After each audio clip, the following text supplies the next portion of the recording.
Alright, so let's finish up these slides on artificial intelligence first. We don't have too much left to talk about. Yeah, so artificial intelligence is very cool. The best version, or the fanciest way to learn something with machine learning is to use a neural network these days. That's what all the cool stuff is built on top of. Lots of neurons, and we learned a little bit about them last time, so that's kind of cool. I have some more examples now. We'll try to talk about like how would you train a machine learning model to do these things. Okay, so let's do, I don't know, let's do self-driving cars. What is that? You have a car, it's meant to drive itself, right? What does it got to do in order to drive itself and not like kill everyone?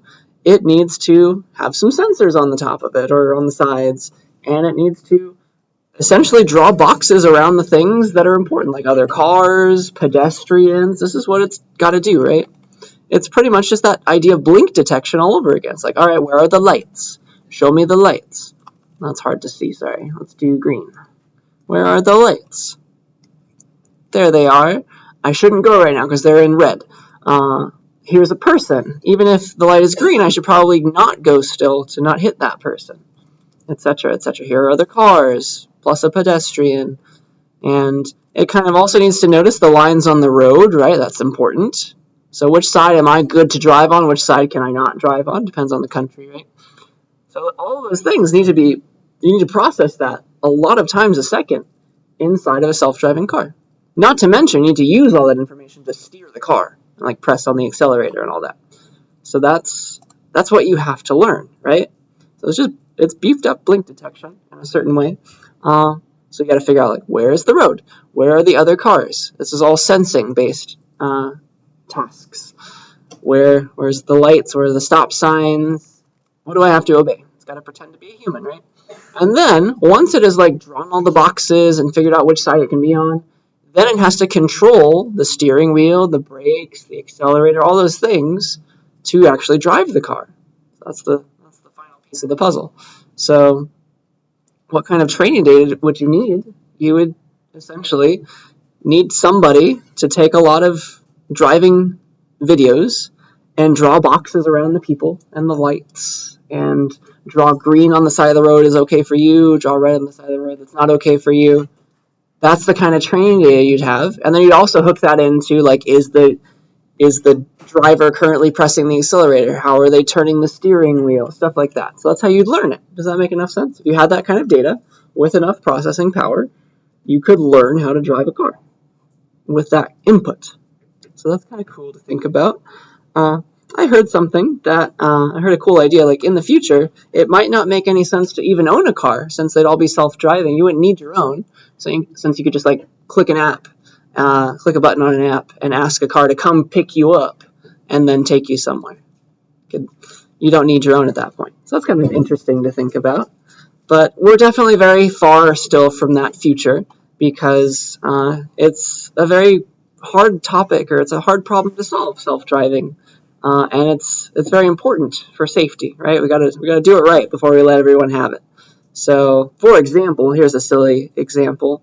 Hopefully nobody does this in real life, but like people were able to hack speed limit signs just by sticking some tape on them. So like they changed the speed limit 35 to speed limit 3 with an extra like a larger hook on the middle of the 3. Just by doing that, just by adding some tape there, a Tesla, in its self-driving mode, thought that the speed limit was 85, and it started accelerating in a 35 mile per hour zone, which is not where you want to be accelerating to that quick rate. So that's a bit of a problem, and so those are the kinds of problems you need to solve. A human would be like, I don't trust this. This is a residential neighborhood.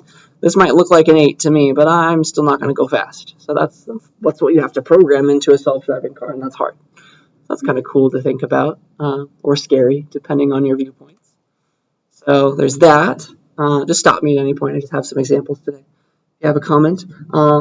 We talked about this before, but like you can use machine learning, artificial intelligence, to look for bad things in social media. You've probably been scouring the social media lands for your essay, right? So you've noticed that it's kind of easy, or there's some things that you don't want to see that sometimes you still see, and it's an unsolved problem. hate speech in particular. So like you can't. It's impossible for Twitter to employ enough humans to like go through every new tweet and see like, is this okay? Is this okay? Is this okay? There's like millions of tweets a second, maybe more. And so what you got to do instead is write a program, make some machine learning model to analyze the words that are being posted in every post, every tweet or whatever. So that's natural language processing. That's a subfield of artificial intelligence to like figure out like what's going on. And the subfield of that, the subfield of natural language processing, that's very popular for social media companies, that they're doing research in what's called sentiment analysis. So like taking a piece of text, taking it like a tweet, and figuring out the tone of it. So that's a problem that you can solve with machine learning. It's kind of cool. Like, was that a happy post? Was it a very sad post? Was it an angry post? Was it a super angry post? To like figure it out. And then maybe you want to give all the very angry posts to a human to look at, because that's more likely to have bad stuff in them. So that's the kind of problems that are being solved these days. And again, what kind of training data would you need for this? Just need a bunch of tweets and saying, okay, this was sad, this was not sad, stuff like that. Eventually it would learn what it means to be a sad post, what it means to be a happy post, what it means to be an angry post. It's kind of cool. Yeah, so that's machine learning. It's very fun. So, have we heard of the Turing test before? Is that a phrase we've heard before? Maybe vaguely, maybe not at all. But the idea is, it's a very old idea. It's like a game, and so here's the game, and it's supposed to mean if a computer can pass the Turing test, that means we've achieved human-like sentience. We've made a computer that can trick you, and I think we're probably there now. Nowadays with the new ChatGPT. So here's the game. It's called the Turing test, and what happens is, like, pretend that you're the player in the game. You are some researcher who's performing the test, takes you into a room, and they give you a computer with like a chat window open, like they've got Discord open, something like that. So you're in a room, and they give you a computer. So here you are, you're person C, and they give you a laptop or something. And you can type on it. You can type on it and have a conversation. Okay? It's open to a chat room. There are two entities also in the chat room with you, A and B. So there's one human in the chat room, and there's also a computer in the chat room that's pretending to be a human. Okay? That's the setup. And then you're allowed to, for some period of time, you're allowed to ask each of those two things, those two usernames in the chat room. You can ask them questions, and they can reply with text, right? Because it's just like Discord or something. And at the end of the experiment, it's your job to write down who you think the computer was. Okay, that's the Turing test. So could the computer trick you into thinking it was a human? So if they do a lot of these tests and the human can't figure out who is the other human with any kind of certainty, like maybe it's just a 50-50 kind of guess, if they notice that, that means the computer passed the Turing test. Okay? That's the Turing test. And honestly, depending on the length of that test, it's pretty easy for a computer to pass these days, I would say, depending on what you get to ask. So if you get like 5 minutes, I think it would be pretty difficult to notice the difference, unless you start asking very specific kinds of questions. So maybe it would still fail. I don't know. But that's the Turing test. And it used to be like a pie-in-the-sky dream, but now that we have large language models and ChatGPT, I think it's a little bit more likely to fool a human these days. Like, for example, you've got ChatGPT, of course, but the Turing test is also, as we get better and better and we can pass it more and more, that's why you see websites like starting to put chatbots everywhere. Like you open a web page and it's like, hey, it's 3 a.m. and somebody's like, I'm here to help you. And it's really not a person, right? It's a chatbot, but they can pretty much get at what you want most of the time, which is so cool. And then there's, automated chat on websites. That's what I talked about. And then just chatbots like in Discord or something. You can think of it that way. They can respond to your needs and pretend to be a human. And so they're kind of passing the Turing test, let's say. So that's a fun future we have. Computers that can pretend to be humans. Maybe a little scary. Okay? So, a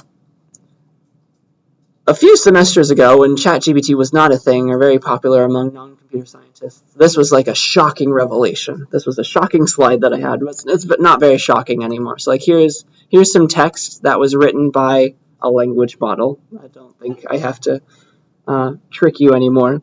But like this is a post. It's like pretending to be some sort of news article, and it's just completely making this up, this idea up, whatever this news article is trying to say.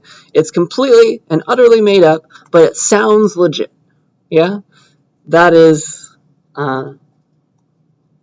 that's ChatGPT, or artificial intelligence text generation in a nutshell. All right, so I don't really have to pull the wool over your eyes or anything. You get it.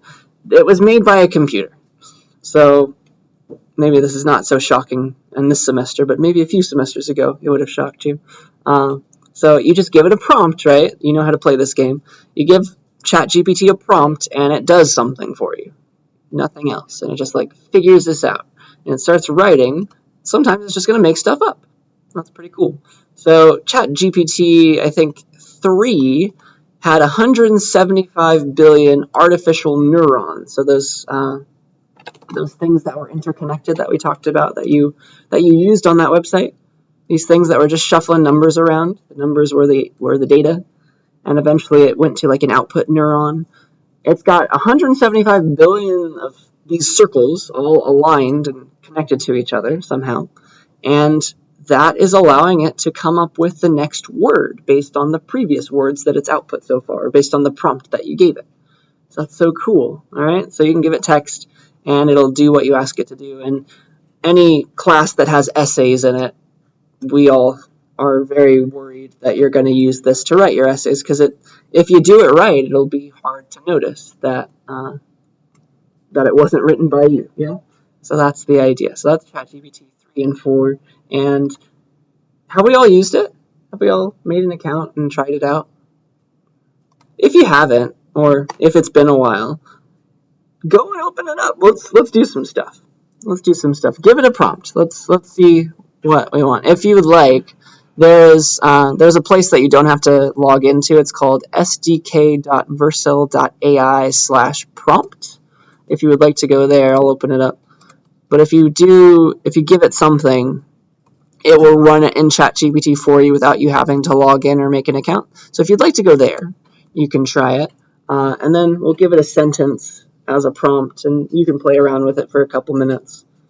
And then just to get it out of our system so we don't actually do it in this class, let's have it write an old essay or something and see how good it gets, how good it can do. An essay that was past due, definitely. So let's try it. I don't know. Why is computer science a good, I don't know. This page does not. There is no login here. If you went to ChatGPT, you do have to make an account. Why is computer science a good, I don't know, a good field to study in college? You can type whatever you want, and you click Run Playground, and it's supposed to generate text. And so then it's like, all right, computer science is a good field to study in college for several reasons. Here they are. And like, this is ChatGPT. Here is Facebook's language model called Llama doing stuff. And it's going to come up with some reasons for you, and they're probably going to be very similar. It's like, this is computer-generated text. High demand. The demand for computer science professionals continues to grow rapidly as technology becomes increasingly integrated into every aspect of our lives. Versatility, computer science skills are applicable across various industries and sectors, including finance, healthcare, entertainment, education, and more. With a computer science degree, you can work in various roles such as software development, data analysis, cybersecurity, artificial intelligence research, or even entrepreneurship. So maybe this convinces you to become a computer science major if you're not already. Problem-solving skills, that's what we're learning in this class, but it's writing all this. And there are no grammatical errors. This is all very logical and thought through, seemingly, most of the time. But you can give it any prompt, like, write me a sonnet about why computer science is a good field to study, and it will get that right sometimes. I don't know if it understands iambic iambic pentameter, but it can actually rhyme. Like it can tell you, and you can ask it to write you a poem about why computer science is good. Right? Write a short poem about why computer science is a good field to study in college. And I don't know. I know they're fake, but I like to say please, just so that they don't kill me when they take over the world.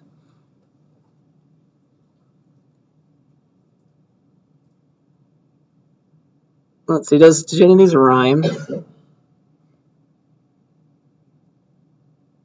With algorithms dancing in binary code, the world opens up for those who decode. Wow. From software design to artificial intelligence, opportunities abound in every sense. Like, it can rhyme. It's so cool. Have we tried this kind of stuff before? Well, now you can. So just play around with it for a couple minutes, and then we'll use it to write an essay so that we never do that in this class for real, and we'll go from there. Feel free to share what you have it come up with. And if you're having trouble, with somebody having trouble walking in, like finding a place to type, so I can get you to the right spot if you'd like. This is just a great example of why computer science is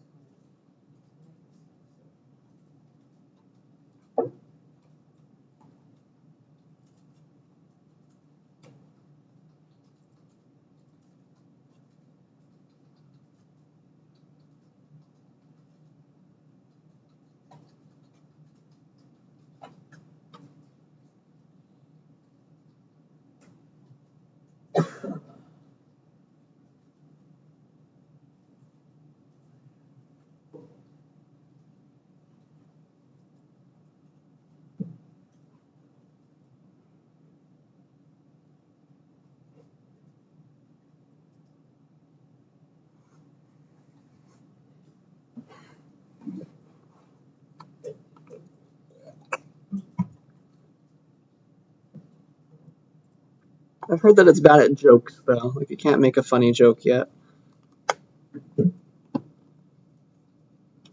That would require maybe extra processing power. I'm not sure.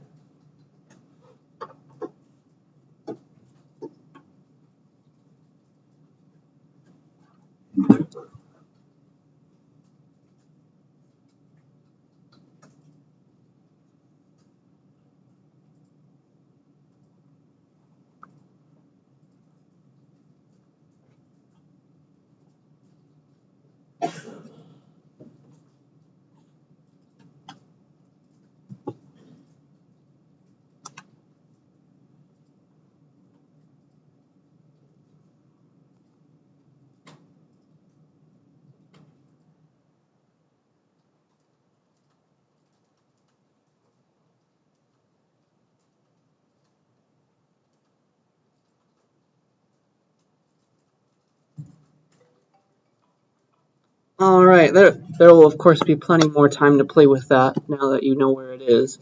But I don't know.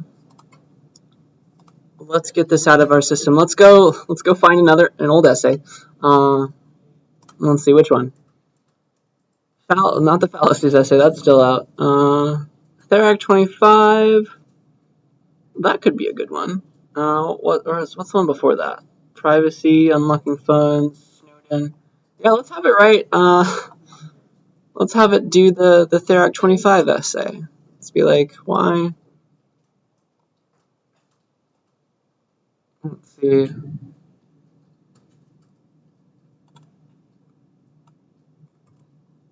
So we just give it the prompt. Please write a short essay about the false assumptions that were made by the companies involved in the Therac 25 disaster, and also explain what you would have done differently to prevent it.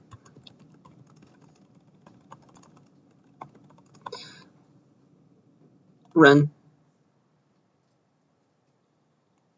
And so this is why English professors are scared. So, and I'm scared too.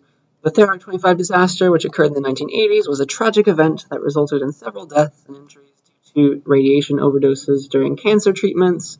It involved all these things, numerous false assumptions, highlighting their failure to prioritize safety adequately, analyzing these erroneous assumptions, blah, blah, blah, provides valuable insights. One major mistake was assuming that software-based safety measures alone would be sufficient to prevent accidents. Like, it can explain and expand upon its thoughts, and it sounds nice. Here's what I would have done. Here's a list of stuff. And yeah, so please never do this when you're writing an essay, because that's not teaching you how to write. But once you get out into the real world and like your boss asks you to write something, you can totally use this to get help. And then you're just using a tool at that point. Okay? So, and then here is the same with Facebook's model. It's probably going to output similar kinds of stuff. But yeah, you rerun this, by the way, and it'll give you different output because it's like a little bit random. It's saying like not everything's perfect, and it tries to come up with brand new things each time. So it will not generate the same text twice. It has in it like some pieces of randomness to it, which is nice to like make it so that it'll give you different answers. But yeah, that's the idea. So hopefully this has got it out of our system. We'll never do this in this class. Any questions about that? So how was this model trained? How did we make these? How do we make ChatGPT? Well, you just gave it all of the internet pretty much. And what it's doing is it takes the prompt and then it starts outputting. It thinks of the next word to type. And then it takes the prompt plus the first word, and then it figures out what the next word it should type is. And then it takes the prompt plus the first two words, and it figures out what the third word it should type is. It's just based on everything it's seen before. Predict the next word. So it's trying to predict the next word from all of Wikipedia. It's like, why does this word go good next? Like, it learns which words go good after other words. And so that leads to knowledge somehow, or the semblance of it. Okay? So that's the idea. Hopefully that's interesting, maybe a little scary. So yeah, that's what I got for you there. And just to scare you off one last time for these slides, let's talk about the singularity. This is a fun little concept. So chess and Go, those games, right? The computer was able to learn how to play chess and Go by just like you program the rules. It can play itself millions, maybe billions of times to learn what the good moves are. And so it can get better on its own without any extra human input. You can just like press run and it can become super good at chess or super good at Go. It's like the computers are thinking on their own at that point. What if we did the same thing, we made a breakthrough, and that happened for like general machine intelligence? Like we could make a machine kind of like ChatGPT that could always answer something right. It's smarter than any possible human could ever be. Okay? At that point, like the computer could function like a human, like write code, and you can give it stuff and it can like improve upon things. So just pretend that we made one computer that was smarter than a human could ever be. The first computer that had more general intelligence than a human. That has more general intelligence than a human. So what could we do with that? First of all, we could copy it, and then we have a bunch. We have an army of super smarter than any human could ever be computers. And then we could give the code that we used to create that first smart computer to the smart computer and have it improve it, because it's better than any human. It would figure out things that we could never figure out, right? So that computer would invent a better version of itself that a human would never have come up with. And then we go off and we take those schematics and we build that new version for the computer. And then we clone that. We ask it to make a better version of that one. And that achieves, eventually, right, super intelligence. That's when computers are so smart, they don't need human input anymore. They can think for themselves better than any human. Super intelligence. That's called the singularity. All right, you just got to make one computer that's smarter than us, and that sets off a chain of events that is crazy to think about. Okay? Question, yeah. I wouldn't say so. I mean, ChatGPT is getting close, stuff like that. It can answer certain questions, right? But like it doesn't understand humor. It can't function as a full human yet, and it only has so much memory to remember. Like here's the prompt. It can't remember everything all at once either, like a human can. Once we can get there, that might get better though. That might make things better. But we're trying to move towards that, for better or for worse. And so here's a fun quote. The first ultra-intelligent machine is the last invention that man need ever make, provided that the machine is docile enough to tell us how to keep it under control. So it will invent all the best inventions after that. We can just ask it to do stuff for us. That's called the singularity. We just got to make one computer that's smarter than a human. And then that sets off a chain reaction, which is either very cool or very terrifying, depending on if it is a nice computer. Okay? Any other questions or comments about that? It's a fun idea. So hopefully you're not scared away and you still want to study computer science. Oh shoot. Did I do the wrong thing? I don't actually know. I maybe did. Oh no, I just didn't. I minimized. We're good. Let's talk about a brand new topic now. It's called qualifiers and quantifiers. It's more logic-based, so there will be some code eventually, but maybe not today. So I'm going to talk to you about these two concepts. They're very similar to one another. Qualifiers are like Englishy things. Quantifiers are their mathematical, hard-to-get-wrong equivalents. No ambiguity. But qualifiers can be a little ambiguous. So let's talk about them first. Going back to the idea of critical thinking, and we're making arguments. When you're making one, nothing is ever absolute. You have to qualify your statements. Okay, that's where we're going with this, qualifiers. Nothing is ever absolute when you're making an argument. And so you kind of know how to do this naturally, but let's pick it apart. How can we soften our statements so that they're not just a bunch of generalizations that could never be true, right? So let's figure this out. Here's a statement that I could make. Almost every day is unbearably hot in Fresno when it's July. Okay, and that is a qualified statement because you can't just come along and say, no, there was that one day that was beautiful. For some reason, it was cloudy and it was in the 80s. That was great. But I said almost every day. You see that? The almost is the key. That keeps my statement still true. All right? That's called a qualifier. Almost. A qualifier. And that's the idea. Okay? So we'd like to make this precise and logical. That's where we're going with that. So here are some qualifiers that you might use when you're making an argument. Nothing has this property. Nothing about this is true. Everything about this is true. Sometimes there exists one case where this thing has happened. Almost every time this thing happens. Almost never does this thing happen. But sometimes, maybe. Sometimes, generally, usually, this thing happens, but it doesn't have to happen all the time. Almost every time it does.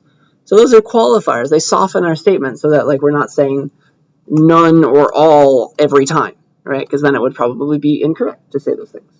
So there's a spectrum between none and all. And maybe we haven't thought about that before. That's my job today, to make us think about that. So you got to be precise with your language, and that's especially important when you're writing scientific papers or you're writing essays, some sort of academic writing. Can we think of any examples of sentences with qualifiers in them in your mind? Anything any sciencey examples that you've heard that have a qualifier in them?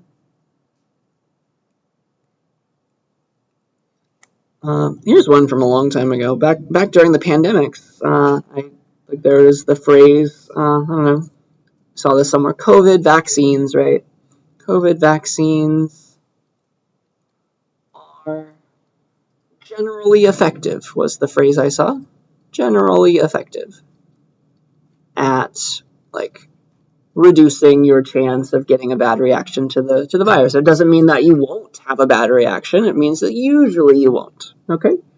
So there's qualifiers mean that there's some sort of probability going on. It's 80% of the time. I'm sure the vaccines were more 90, 95 or something. But if something happens most of the time, 80% of the time, you'd use a qualifier. You wouldn't say always. You'd say usually, mostly, generally, to make sure that you're still correct when you're saying these things, right? Because sometimes maybe somebody has a bad reaction still. You got to account for that. You can't just say that they're always the best. You should always get one. So usually you should. Okay, that's the idea. That's your qualifiers. And so this is English.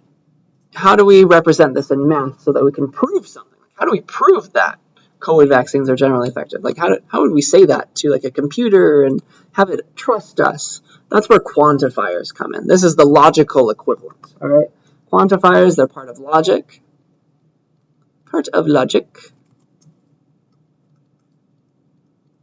And so they like live with the ands, the ors, and the nots. Okay, so we're gonna learn some more mathematical stuff. Math time. Let's do it. So the goal for this little subsection is like, how do we take a qualified sentence that we wrote down somewhere and like put it into math so that we can prove it with truth tables and things like that, or other tools that you might learn later. So here's the answer. Here are the two main quantifiers. These are the only ones I want to teach you in this class. There are definitely more, but these are the important ones. These are their symbols. And so we can actually formally specify most qualifiers with them, plus the help of like ands and ors and nots and things. So this is a upside down A. Just think about, like this means for all. This symbol means for all. You just read it as for all. And it's just an A that somebody like took and like flipped, did a 180. The flip side of that one is there exists. It's an E that has been rotated 180 degrees. So you read this as there exists. You read this one as for all. Okay? So there exist some other quantifiers that like talk about time. Like this will be true. It's not true now, but it'll be true like in 30 minutes. There's a mathematical way to specify that, but I'm not going to show that to you. That's like graduate level computer science or mathematics. We don't need to go there for now.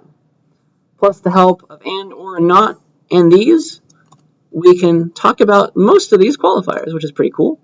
And let's try and, let me try and show that to you. Let me give you some examples of using the for all and using the there exists. Okay? So here's an example of using for all. First, in English. We'll translate it to math soon. Okay? So here's a statement that you can make using for all. We can translate this to logic. So every value of this variable x is greater than 5. If you want to specify that, that's your claim, right? Here's how you'd write that with logic. You'd say for all x's, you always put a variable name after your quantifier. For every x, x is greater than 5. And there is your mathematical, precise, logical statement that means the same as that English. Does that make enough sense? That's how you introduce a quantifier. You say for every x, x is greater than 5. And that means this. Every value of x is greater than 5. You see how you can translate it like that? Pretty, hopefully self-explanatory. And then you can go and you can prove this about your x, whatever it was. Like if you, I don't know, if your x is, I don't know, if your x is 2, you have to show that that's not possible, right? To prove this to be true, right? X cannot be 2. It has to be not equal to 2 in order for this to be correct. You have to show that it can't ever be 2, but maybe it could be 7. That's okay. That would allow this to check out. So that's the kind of like things you'll have to think about as you prove this. So I'm showing you how to specify, how to make the claim, but not how to prove it yet. Okay, that's that one. Here's an example of there exists. So here's a English phrase. Let's translate it. There exists a number, call it n, that is both prime and even. All right. So here's how you'd write that in mathematics. With a little extra pizzazz. So there exists an n, there exists some number, call it n, such that n is prime. There's a way to write that in math, but let's just write it in English for now. And n is also even. So that's closer to being logical. N is even. I use the and combinator there. So that would be the equivalent, more or less, assuming you had a. There's also mathematical ways to specify if it's prime and if it's even, but let's just leave it at that. So there exists an n. You kind of read the comma as such that, and here's what's true about n. There exists an n, and such that n is prime and it's also even. So do we see how that kind of corresponds to this English sentence? It's more logical, and that would be the kind of thing that you prove. So again, you have to say like, oh no, that n can't be 7. That would be part of your proof, or something like that. That wouldn't work. But eventually, this is actually a true statement, right? There does exist an n that is both prime and even. There's only one. n would have to be 2. And so that would be your proof. You just got to show that 2 is prime and even, and then you've proven this statement. Does that make enough sense? Any questions about that? It's a little fuzzy, I'll admit. It's kind of complicated. But the goal is, like, we have some thought, and we want to write it down so that we can prove it. And sometimes we have to talk about every possible value has this property. Sometimes some values have this one property. Let's go and find a good one, maybe. Okay? So with that in mind, you don't have to write this down anywhere, but just like as a group, with the people next to you, try to come up with the property of sortedness. What does it mean to be sorted? See if you can specify as precise as you can what it means for a list of numbers to be sorted. Like this list of numbers right here, it's sorted. What does that mean? All right, so this is like very philosophical maybe, but see if you can like translate that to an English definition that is as precise as possible. Like pretend you're talking to an alien who just landed on Earth. They have no clue what numbers mean, and you're trying to tell them what it means to sort them. Okay, they've never heard the word sorted before. So see if you can come up with English, the closest to math English you can. That means that this is sorted. What does it mean to say that L is sorted? Question mark, exclamation point. And then we'll take our definitions and use quantifiers for them. So just come up with an idea in your mind or with the people sitting next to you and see if you can specify what it means for something to be sorted.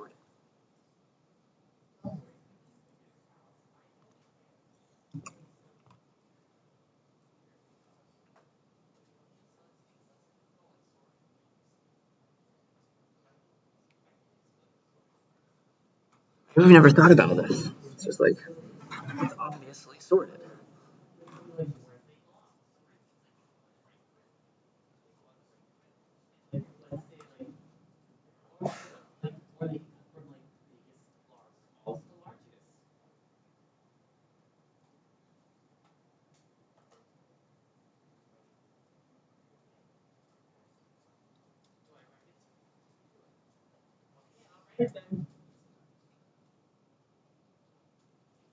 You don't have to write this down. I just want you to think about it. No, you don't need to write it down. Let's save your idea. I'm going to ask you for your thoughts. I'll give you another minute.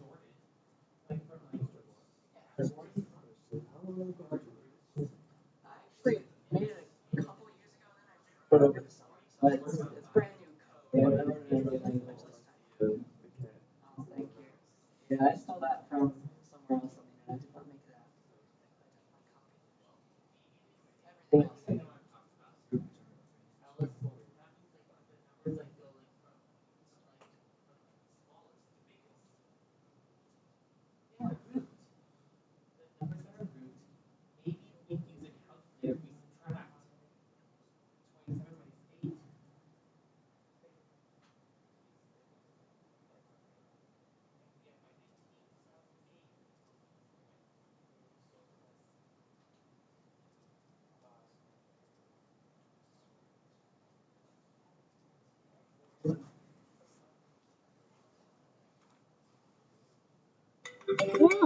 Oh, it's way too loud.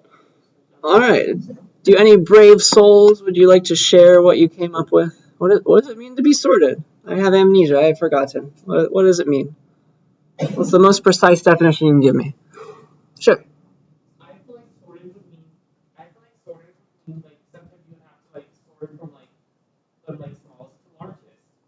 Okay, I like that.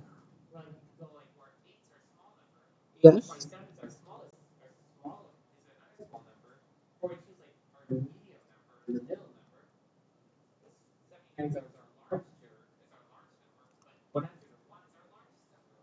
That's true. I like that.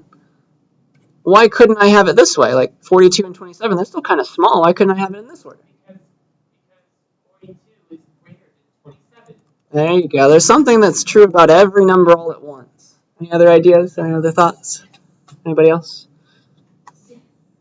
Like an order. There's an order, then you have to define what that means, yeah.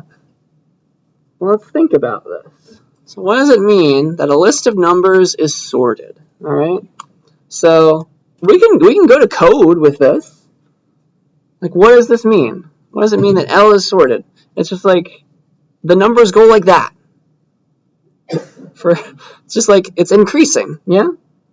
But technically, like you'd say something like this. Every element of the list, if you compare it with the next one, every element is getting bigger. But that's not even the end of the story, because what if you had a different list? Like if I had list L prime, this is still okay. This is still sorted, right? 1, 2, 2, 2, 3, 3, 4, 5. That's still a sorted list, isn't it? So this is not quite the right picture. It's more of like a stair step. That's what it means to be sorted, yeah? So it's you take every number here, and like 8 better be less than or equal to the thing after it. 27 better be less than or equal to the thing after it. You see that? 42 better be less than or equal to the thing after it. That's the kind of ordering. That's what it means to be sorted. Does that make enough sense? Every element is getting bigger or staying the same. That's okay too. And so we've kind of like thrown off the problem to less than or equal to, which let's assume that we understand that, and that's mathematically specifiable. Does that make sense? That's a kind of good definition, I think. And then we can go and prove that. We can formulate it by saying, like, all right, here's the list L. We know how to use lists in Python now. Let's use that fact. We can be like, all right, how do we represent this fact? That's L of 0, right? The 0th thing in L. That's got to be less than or equal to the thing that comes after it, L of 1. And then L of 1, these are indices, right? 0, 1, 2, 3, and 4, however big your list is. Then L of 1 better be less than or equal to L of 2. Like, this is all got to be true at once, yeah? And so, with that in mind, let's be like, let's do something like this. Like, let's make a variable. Let's be like L of I. L of I should always be less than L of I plus 1. See how I'm abstracting this? This should be true no matter the I. Is there a quantifier I could use there? Like, if you set I equals 0, this little statement would be true. It would be saying this. If you set I equal to 1, I don't know where to write that, I equals 1, then this statement at the bottom, the big one, would be saying this. You just want all these to be true at the same time for every I. Do you see that? That's the trick. So in math, this is how you would specify that a list of numbers is sorted. You'd be like, all right, for every I, L of I, for every I that makes sense, right? Don't like set it to 4 or set it to -1 or something. For every I that makes sense for this list, L of I is less than or equal to L of I plus 1. So like, try every possibility, every index, the thing that comes after better be bigger than or equal to the thing that came before it. Or alternatively, the thing that comes before better be less than or equal to the thing that comes right after it, index I plus 1. Does that make sense? Are there any questions about how we made that jump? And then, like, this would be true for every possible I. We just use it a million times if it was a million-sized list. So here's how you'd read that in English. I did say it a little bit, but here's how you'd like read that. Just for posterity's sake, we'd say, like, for every index I, that's what this part means. That makes sense for L, it's kind of implied. L's element at index I is less than or equal to L's element at index I plus 1. That's it. Are there any questions about why this idea can become this, which turns into this kind of quantified statement? For every I, look at the thing at index I compared to the thing next to it. Better be less than or equal to. That's kind of cool. That's powerful. If we can say that kind of stuff, and we can prove that kind of stuff, then that's how you build up mathematics from first principles, we say. All right. Here's another question for you. Again, you don't have to write this down. Just discuss. This is good to get your critical thinking skills going. Try to come up with a statement with quantifiers this time. Try to go from English all the way to quantifiers to represent the idea that every non-empty list of numbers has a minimum element. All right. right? So like, how would you specify that? Empty list doesn't count. It's non-empty lists only that I'm considering. Like, and they always have a minimum. Like a size 1 list, just the only number that's there. That's the minimum thing, sure. And then any other list, 3, 1, 2, there's always a minimum in it somewhere. Maybe it's duplicated, but there's at least one of them. There is something you can call the minimum. And so some of these words, do you see how they might translate into a for all or a there exists? You might even have to use multiple of them. But how would you specify, like, get that working? And then, like, also, how would you specify what minimum means using logic? And, like, maybe indices like we were doing here. So here's what we came up with last time. Try and use that same kind of structure, maybe, to translate this. Every non-empty list of numbers has a minimum thing in it. Okay? So give that a try. It's okay if you don't get too far, but just think about it for a few minutes, and then I'll show you my answer.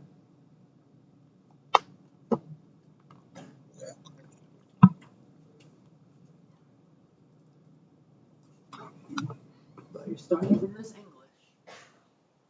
See, some of these words might be easy to turn into quantifiers, maybe.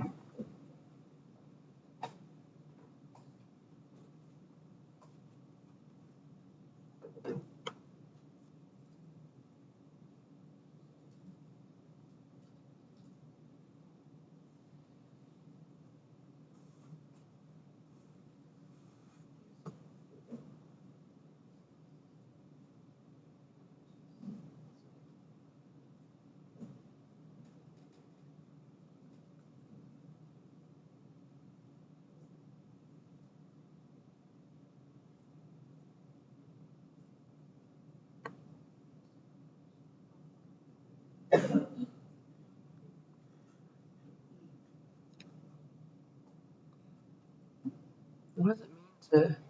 What does minimum mean? You have to define that. So that has to do with less than.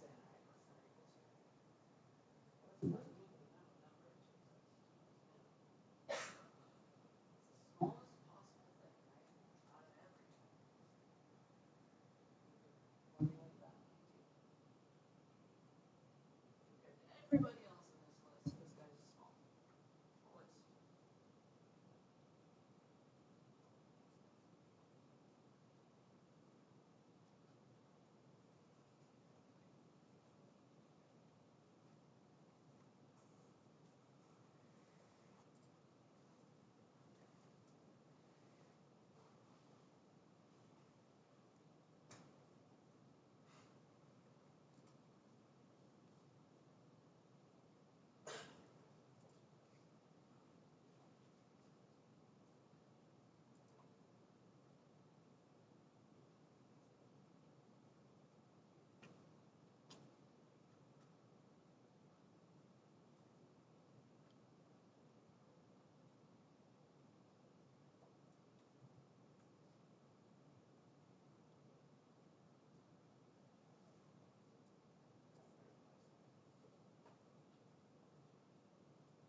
All right. That was definitely a bit of a trickier one. Let's see.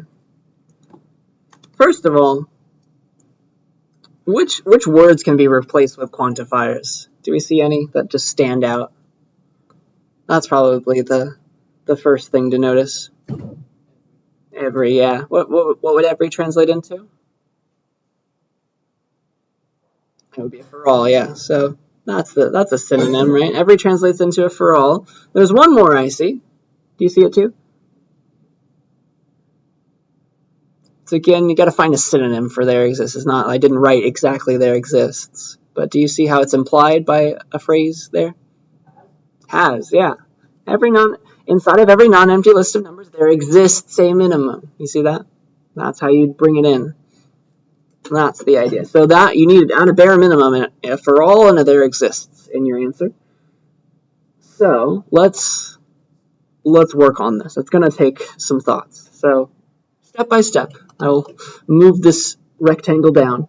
So we have to figure out, all right, every non-empty list of numbers has a minimum. We've got to translate that to logic. We can do it slowly. That's fine. First of all, like when you're introducing a quantifier, by the way, it always pairs with something. Like for every what, there exists a what. What are we calling it? There's always a variable name. It's like for every I. We are saying every non-empty list. So for every list, we have to quantify over. That's the phrase. We have to quantify over the lists. So we have to make up a new variable. We have to introduce a variable that represents an arbitrary list of numbers, right? Could stand in for any possible list of numbers because we want to prove something that's true about every single kind of list, every single list that's non-empty. See that? So we have to make a variable for every list that we're trying to talk about. So here's what that translates into. Okay, slightly more mathematical. For all, this is just me taking a sentence and shuffling things around a little bit. So for all lists, call them L. That's getting closer to math, right? And then I have to say that it's non-empty. There's mathematical equivalents of if-then statements, so let's use that. So for all lists, call them L. If L isn't empty, then there exists a minimum value inside of that list L, that same list L. You see that? And this if-then is extra helpful because we know how to make that. We know how to translate that to logic. That's an implication. So we're getting closer. We're finding some symbols. Finding another symbol. You see that? So for all lists, call them L. If L is not empty, that's how we specify that we're talking about every single non-empty list right now, quantifying over them. If it's not empty, then there must exist a minimum value in L. All right? And then really the bulk of the work is we can kind of figure out, we can use len to specify that it's not empty. That's fine. We just got to figure out what it means to specify that something there's a minimum. Where is the minimum? How do you find it? What does it mean? That's the last piece of the puzzle. What does it mean for there to be a minimum in your list? And so the goal is to describe. We don't have, we're quantifying over every possible list you can think of, like the list 1, 2, 3. We're talking about at the same time the list hi, mom, where there's some sort of order. Maybe I shouldn't say that. Maybe it's like the list with pi, 3.14, and 5.67. Like there's a minimum in all of these. And we're talking about them all at once. So we have to be very generic when we're saying this, but we still have to specify that particular list, whichever one you're trying to consider right now, we're trying to consider them all, every infinite one of them, using math. So we have to translate this to properties. So we have to think about what does it mean for a number to be a minimum, all right? So if you think about that hard enough with my hints, a minimum just means that it's less than or equal to every other number. Yeah? Your minimum, if it's there, it's less than or equal to every other number in the list, and there's another for all for you. You see that? So we got to translate that. A minimum is less than every other number in the list, and so we got to compare with every other index for all indices. There's another for all secretly in there. See where I'm going with that? That's where we're going. So we need even more variables, right, to talk about the minimum's index, maybe. So we want to go through every other number in the list. Let's use indices for that, maybe. And then we have to give a name to the minimum value. Like there exists something. What's it called? Let's call it min. I don't know. And the indices of the other numbers too. So it's getting it's getting a little bit more complicated, but that's what we got to do. So here's the answer. And here's it translated to English. The other way. Here's how I would translate this to math. So for all lists L, that's the first part. For all L, comma, if L isn't empty, then all of this. There exists a minimum value. So how do you make an if-then statement in math? You say something, the if part, implication symbol, the then part. If this is true, then this must be true. That's how you do that. So let's do the if part. If L isn't empty, that implies something. So how do you specify that L isn't empty? Well, if the length of L, let's pretend that Python is part of math. If the length of L is greater than 0, then then I just need to fill in this, translate this last part. There exists a minimum value in L to math, and then I'm done. All right? Then there exists a minimum value. Let's talk about this in terms of indices like we did last time. So we're using indices here. For our last problem, let's say that there exists an index for the min. Let's call it min index or something, or IDX for short.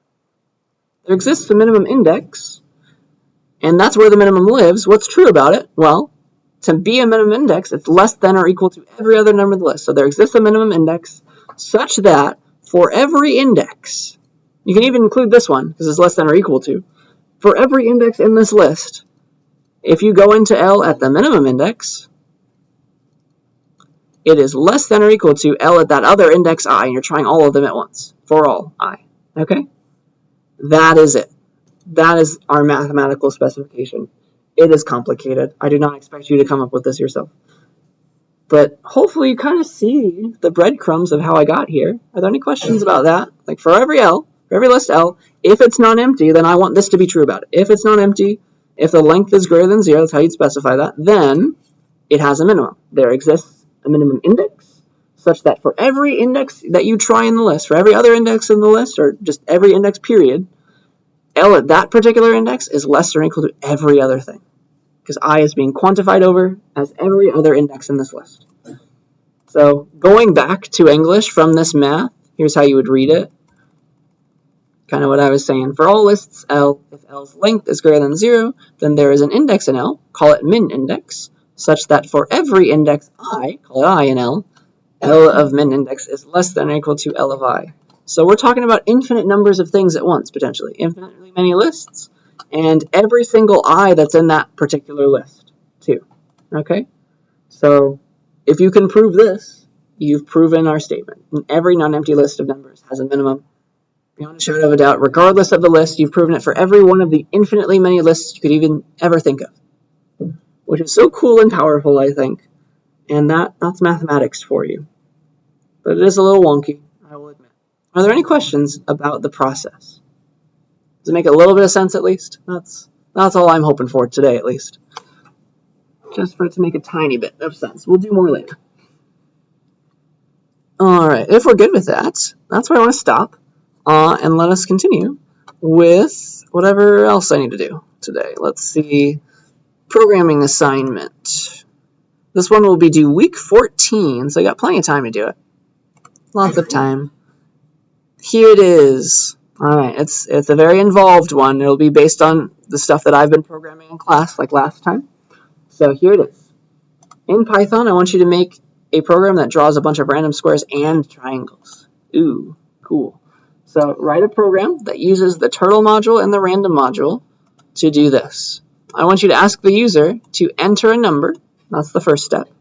And for the rest of this description, I'll call it n, but you can put this into any variable you want. I'm calling it capital N.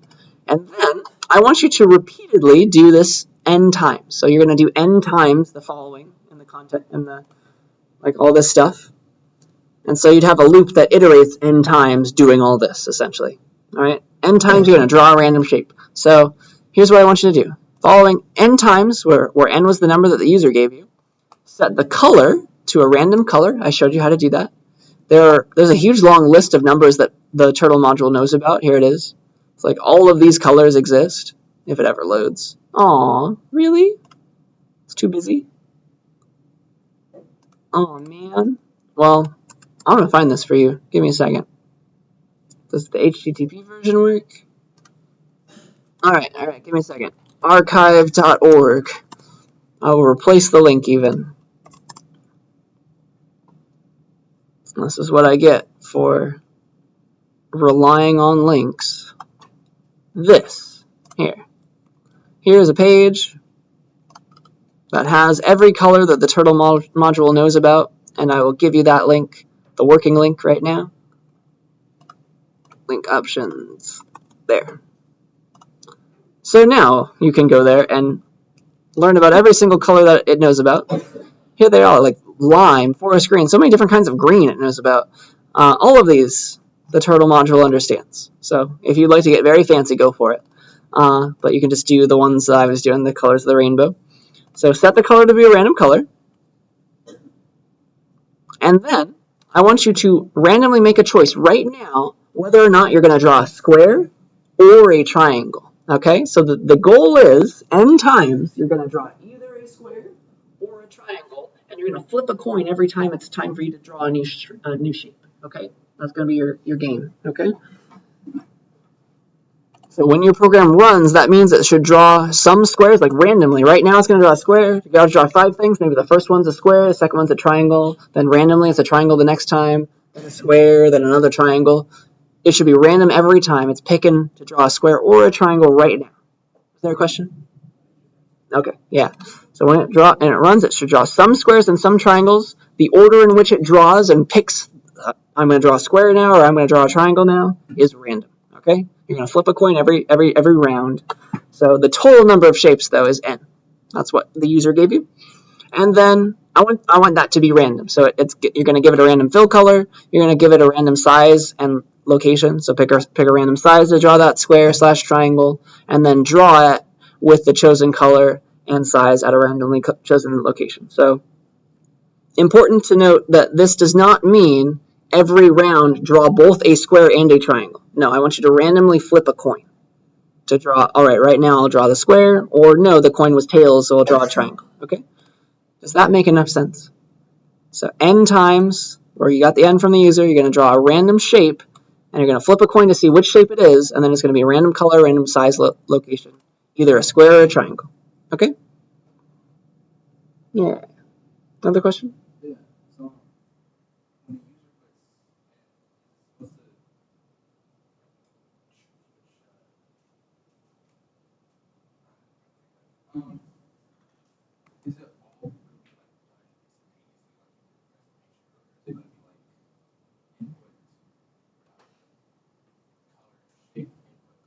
Oh no, those are all gonna be random things that you're picking. Yeah. So the only thing the user gives you is n, like they type 42 and hit enter, and then you go off and you draw 42 random shapes. Sometimes squares, sometimes triangles. Does that make sense? Well, that's gonna be how that works. You can reuse a lot of my square drawing code. You'll just add some things, and then yeah, just upload a video of how that works. Any other questions before I give you a hint on how to flip a coin each time? So here's my hint to you, because every round you want to draw either a square or a triangle. Here's how you can do that, because it's like you're flipping a coin, really. Generate a random number between 1 and 2. Okay? If the result was 1, draw a triangle right now. If the result was 2, draw a square right now. Does that make sense? That's a random coin flip, more or less? Just like if it's a 1, do this thing. If it's a 2, do this thing. Give me a random number with 2 options. I'll use 1 to mean square and 2 to mean triangle. So you'll add an if-else inside of your loop.